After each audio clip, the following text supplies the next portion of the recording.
Good morning, San Ildefonso. Hope you're doing well this morning. It's Wednesday, July 21st. Getting through that summer. Hope you all are enjoying the rain. It's Tana from Bridge to Health, New Mexico, and the Espanola Fitness Studio, here to talk with you this morning about your critical inner voice. This is a really important topic when we talk about health behavior change, because I see it with clients really get in the way of their goals and their successes. And so it's something that we need to address. I do want to stress that I'm doing a half-an-hour presentation today on this topic, and then I'll do a 1-hour presentation next week, Saturday, on this topic.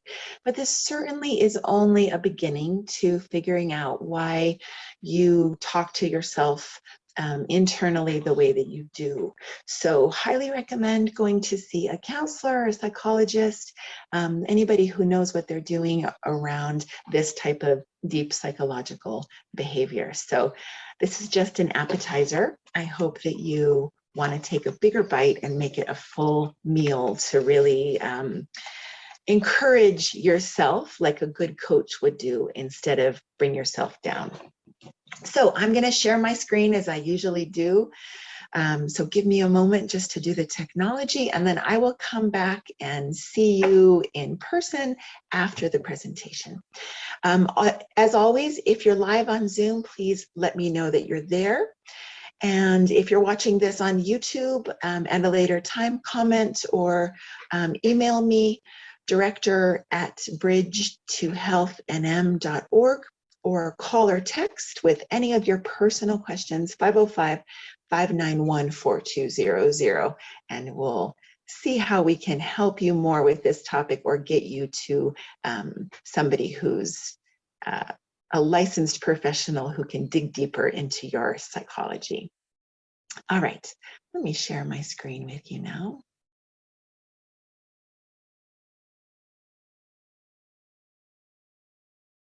All right, there we are.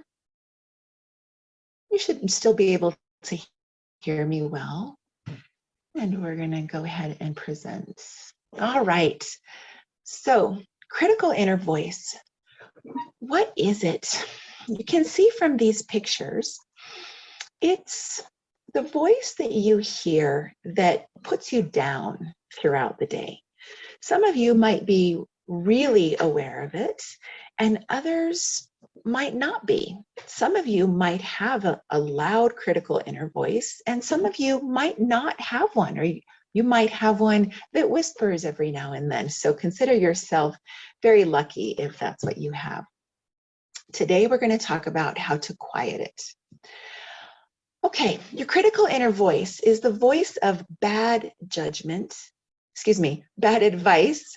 judgment, and shame. It's your inner mean girl or boy.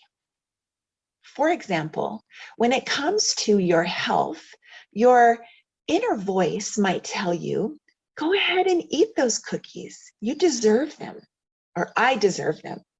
Your inner voice always speaks to you in the first person. That's the other thing. Really important to know is that it uses the pronoun I, okay? So it pretends it's part of you, which is what makes it so persuasive. So it might tell you, go ahead and eat those cookies. I deserve them. Then after you eat the cookies, it tells you, I can't believe I ate that. I've blown my diet again. Then it tells you, I'm such an idiot and a loser. After that, it taps into your, quote, diet brain, which is the part of your brain that wants to cause you pain around your food. It wants to deprive you. So your critical inner voice can tell you, I'm totally addicted to bad food. The only way I can control myself is to never eat anything bad again. I'm just not as strong as other people. So you need to ask yourself, if you had a friend who talked to you that way, would they still be your friend? Would you have them in your life? Would you take it from somebody else if they told you, go ahead, eat those cookies, you deserve them? And then after you ate them, they told you, I can't believe you ate that. You have blown it again. And then they tell you that you're an idiot and a loser. And then they tell you you can never eat a cookie again in your entire life. That person would be a jerk, right? I think we can all agree that we would not have a friend or anybody in our life who talked to us that way. And if you do have people in your life who talk to you that way, I want to really encourage you to get rid of them. It seems like they're pretty toxic. So the first thing to know about critical inner voice is that it talks to you as if it is you and says things that you would not take from somebody who was not you. Okay? You need to realize the voice is just thoughts inside your head. It's not you. It's just thoughts. You can choose what to do with these thoughts. You don't have to obey them, right? We all have thoughts that we don't obey, right? It's okay to have the thoughts. What's not okay is to obey them. So when your inner voice tells you you deserve to eat the cookies, it doesn't mean that you have to obey it. It's just a thought passing through your mind. You don't have to believe them. When your critical inner voice tells you that you are an idiot and stupid, not smart enough to do something, not good enough to do something, not whatever to do whatever you want to do, you don't have to believe it. You might ask yourself, why do we believe this voice? It's just a thought, but it's something that many people shape their lives around, and it really gets them in trouble. It keeps them down instead of lifting them up. In fact, it's crucial that you do not believe these voices. So starting today, when you hear your critical inner voice talking to you, one thing I want you to do is to realize that it's just a thought and you don't believe it. These thoughts are not who you are. They are just thoughts. They're just thoughts. They're air. They're electrical impulses in your brain. They are not who you are. For example, have you ever had a mean thought, wishing something bad would happen to someone else? Then you felt awful for having that thought, right? You chose not to act on it. Hopefully you chose not to make that bad thing happen to that person.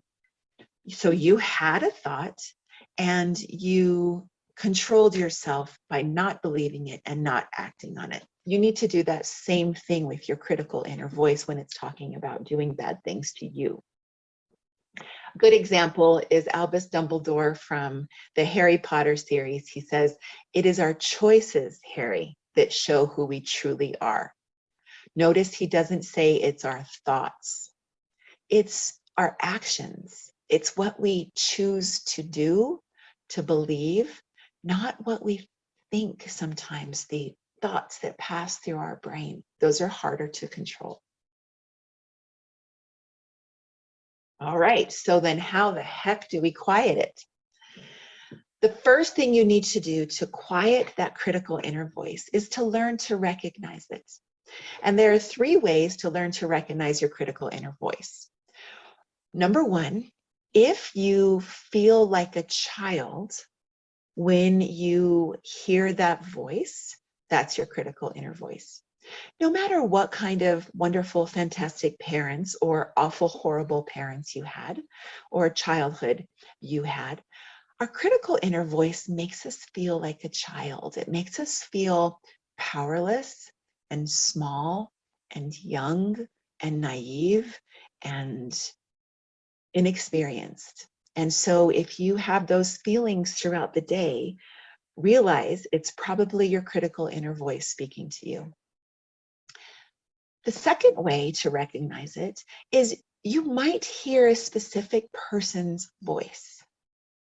Your critical inner voice may and probably does speak to you in the voice of somebody who was critical of you when you were a child. It may be a parent, it may be a sibling, it may be a friend, it may be a teacher, it may be somebody in the community. It's the voice of a certain person. Now, it doesn't, if you had a lot of people who were critical of you when you were a child, it might be many different voices. But when you hear that person's voice in your head, realize, aha, that's my critical inner voice. And the third way to recognize it is that when that voice tells you things that are contradictory to reality, it's probably your critical inner voice. For example, if that voice tells you that you are not a success, but in reality, you are a success. You have a successful, maybe it's your family, maybe it's your job, maybe it's your home, maybe it's your farm, maybe it's your relationships with other people, maybe it's your art. You are successful, but your critical inner voice keeps telling you that you're not. That's a good way to recognize it, okay? So you need to realize when the voice tells you things that simply are not true. Remember, the critical inner voice is a mean girl or boy friend, a bad friend, person you know. So you need to realize that bad friends lie to you. The voice is lying to you about your reality. It's not true. Look at reality, look at the facts, look at data, follow the data, not your thoughts. Number 2, to quiet your critical inner voice is to listen to your intelligent, productive thoughts. Okay?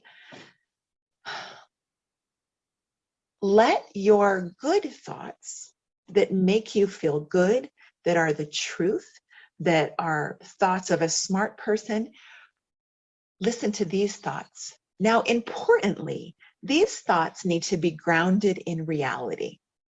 So if your intelligent, productive thoughts tell you that you are the smartest person ever in the whole world, your brain is not going to believe that because you've gone too far, right? Unless you actually are the smartest person in the world, which you probably would not be watching my presentation if you were.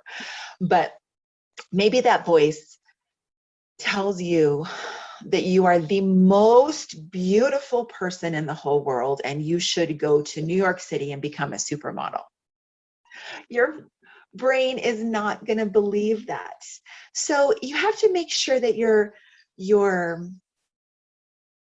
grounded, productive thoughts are grounded in reality. So your critical inner voice might tell you that you're the dumbest person ever. But you need to counteract that, not by saying you're the smartest person ever, but saying that you're smart enough, right?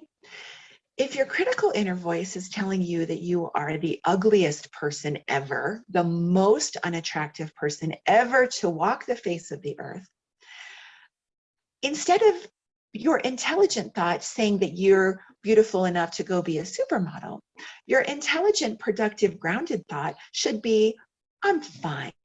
I am really fine. I'm not the most beautiful. I'm not the ugliest. I'm somewhere in between, just like everybody else. Number 3, you need to distinguish between your intelligent, productive, and grounded thoughts and your inner mean girl or boy thoughts. So you're going to have a lot of homework today. Your homework is to distinguish, to say that's a smart, intelligent, productive thought, and that is an inner mean girl or boy thought. Number 4, once you distinguish between these thoughts, you can then make a choice about which voice to trust. And that's why it's so important that your intelligent, productive thought is grounded in reality, because you have to trust that voice, and you're not going to trust it if it's gone overboard. You need to make a choice if you want to trust the mean friend, the bad friend, or the good, smart friend. It seems like an obvious choice when we really break it down, right? All right, number 5, you need to change the way your critical inner voice talks to you and talk in the third person. So if it's been a while since you've been in grammar school, the third person is using the pronoun you instead of I. In our first example of the critical inner voice telling us that we're an idiot for eating the cookies, at first it was using the pronoun I. I'm an idiot for eating the cookies.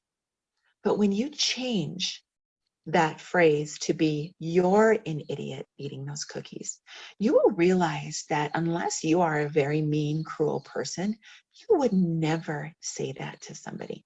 You would never use the pronoun you to criticize in a mean, unproductive, hateful way another person.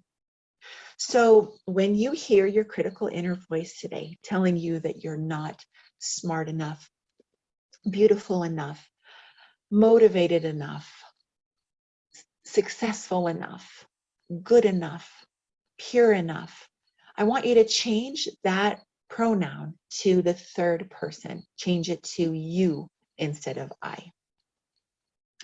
And then the 6th way to quiet that voice is to talk back to it. We're going to do a little practice here in a moment, but I want you to see that now that you have changed the pronouns to you instead of I, you have now placed that critical inner voice separate from you, separate from your being, and you need to talk back to it.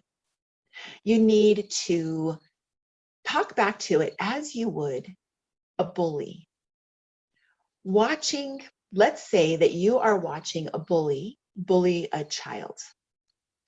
What would you say to that bully? Hopefully you wouldn't just let it happen. You would talk back to it. You would tell it that what it's doing is mean and unproductive and hateful to the person who's being bullied. I want you to do that inside your head. Okay, I'm going to take you through an exercise now. This is most effective if you can actually get 3 chairs. Yes, you're going to feel a little silly, but feeling silly is awesome for health behavior change. So I really want you to encourage actually getting 3 chairs and doing this exercise. So I'm going to give you a moment to grab 3 chairs. And ideally, you would also get 3 pieces of paper. On the first piece of paper, you're going to write the criticizer and put that piece of paper on the chair or tape it to the back of the chair. The second piece of paper, you're going to write the criticized and put that on the chair, on the second chair. The third chair, you're going to put a piece of paper that says the compassionate observer and stick that on the chair. I'll give you a moment to get those chairs and papers all written out.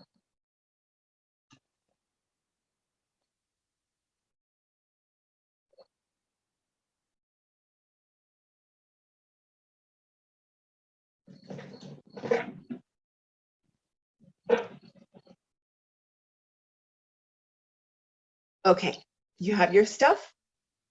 If you didn't have your stuff, go ahead and pause it and continue with the video after you have the chairs all labeled. Okay, before we start this exercise, I do want to let you know that it can bring up some painful memories.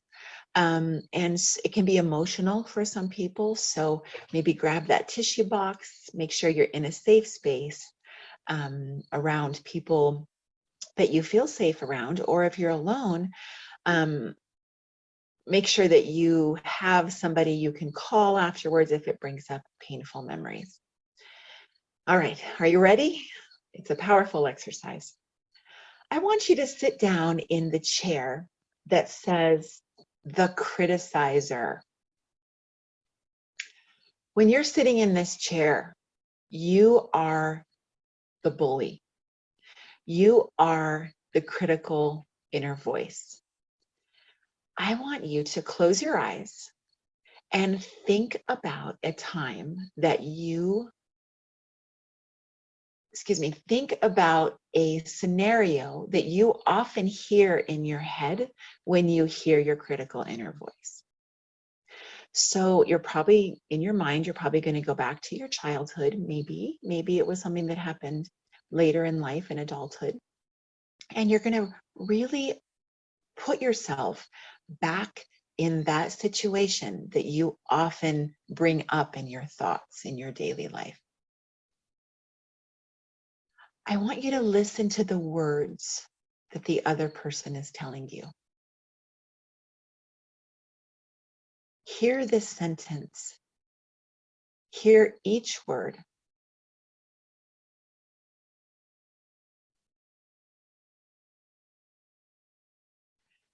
Listen to the tone of voice of the bully, of the criticizer.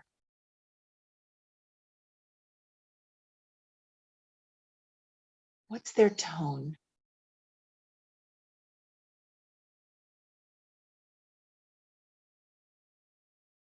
Now, notice how your body feels. Notice how your heart feels. Notice how your stomach feels, your muscles, your skin, your face, your legs, your feet. How does your body feel when you're listening to that voice?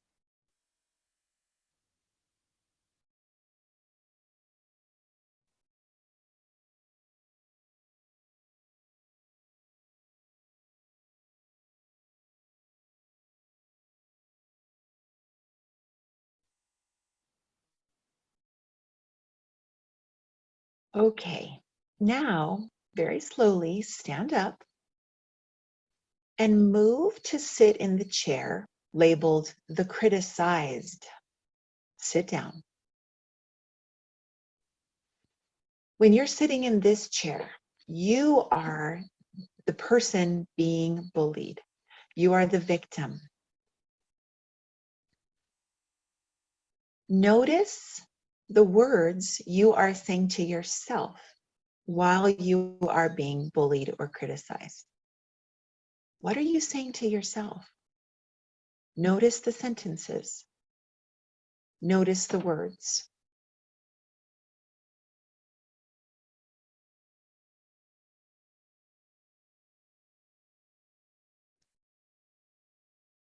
Notice the tone of voice.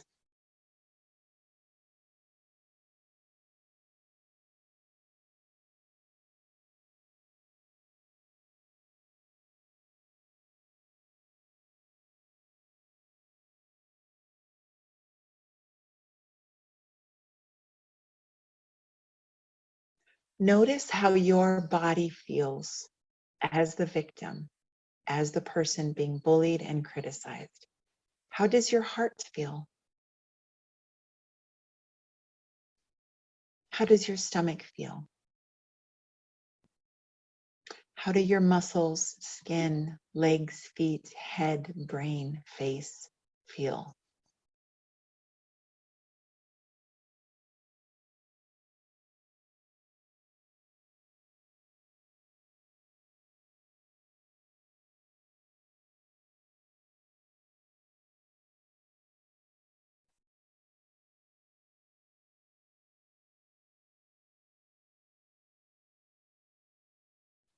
Now slowly stand up and move to the chair that's labeled the compassionate observer.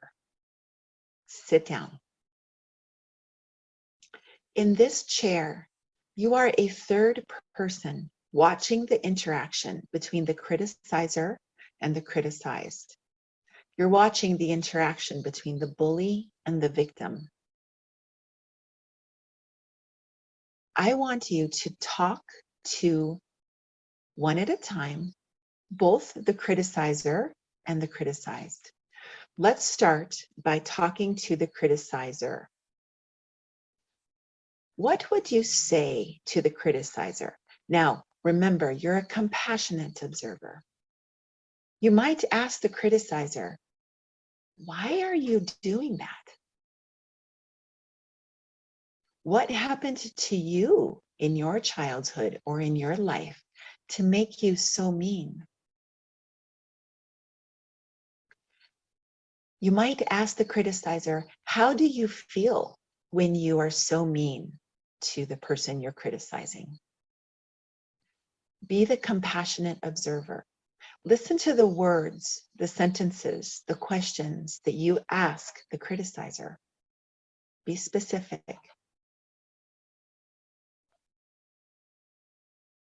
Listen to the words and sentences that they say back to you.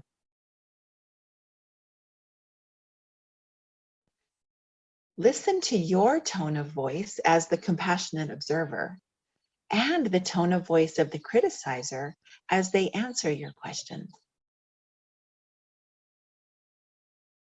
Has it changed from the way they were talking to the criticized, to the victim?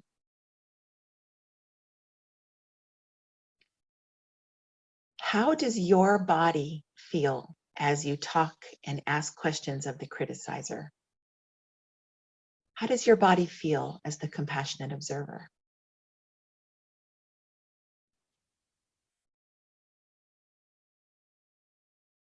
Now, I want you to talk to the criticized.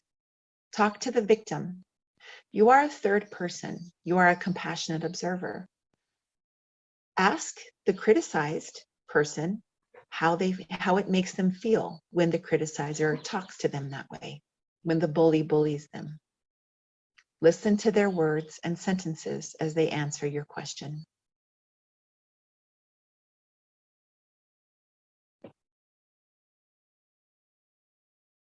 What's their tone of voice as they answer your questions?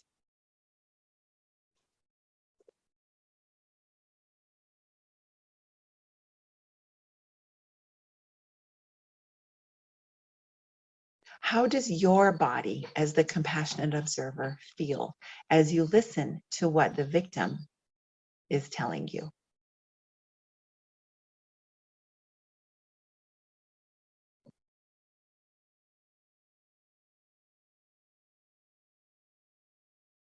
Now, stand up from the chair and walk back to your regular chair. If your regular chair was one of the 3 that you use in this exercise, make sure that you take the labels off the chairs and throw them away, or save them if you want to use them again. Now, I want you to realize that when you have a critical inner voice, you are all 3 of these people in your own head. You are the criticizer, the criticized, and the compassionate observer, all in one person. They're not separate. So in order to control your critical inner voice, you have to realize you are all 3, and you have power as all 3. Most of us leave our power with the criticizer, and we hear our critical inner voice all day long. Rarely do we listen to the criticized in our own head. How do you feel when you hear that voice throughout the day? And then be the compassionate observer. Be forgiving of the criticizer. Say, oh, critical inner voice, there you are again. You're bringing all your baggage to me today, and it makes me feel really bad. Be the criticizer, be the criticized, be the compassionate observer. I want you to practice that throughout your day. Now, give me a moment. I'm going to stop sharing my screen so we can come back to you. I hope that experience was not too painful for you. Again, it can bring us all back to some pretty painful places, and to hear voices and saying things to us that are uncomfortable. But I hope that exercise makes you realize that you hear those voices, but you are also the victim of those voices, and you are also the solution to the peace between the bully and the victim. So this is just a little appetizer taste of what to do about your critical inner voice. I hope it gives you some ideas, some skills, some tools that you can start practicing today, right away. And I will talk to you about it again for an hour next week, Saturday. And you guys have a beautiful day. Start to listen to that critical inner voice, distinguish it. Don't believe what it says. Have a really great day, and I will see you soon. Bye.